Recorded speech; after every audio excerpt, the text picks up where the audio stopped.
Je o 25 km vyšší než u původního tanku T-72. Rychlost je vyšší od původní verze o celých 10 km za hodinu a průchodivost je shodná.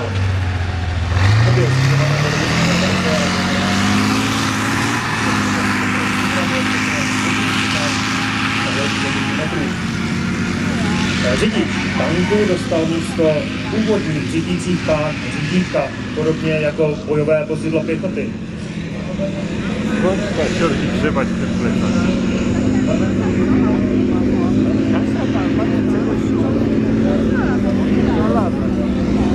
A záleží pouze na řidiči, zda využije plně automatické funkce převodovky nebo řazení stupňů ovládá před voličem.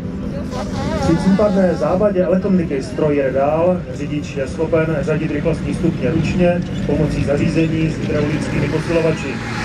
Systém kontroly stavu motoru dává do sluchátek řidičů dostatečnou posádky případné poruchy.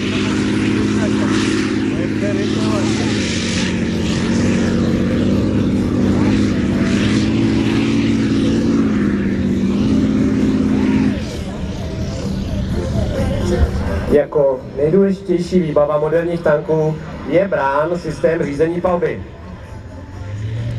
Opět můžete vidět perfektní zadýmování.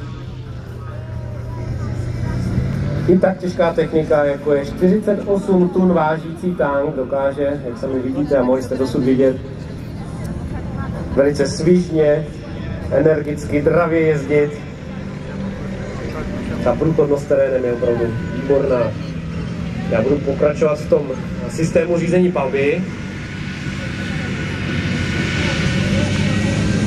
S ohledem na velikost dráže moderních tanků převáží relativně malý počet munice.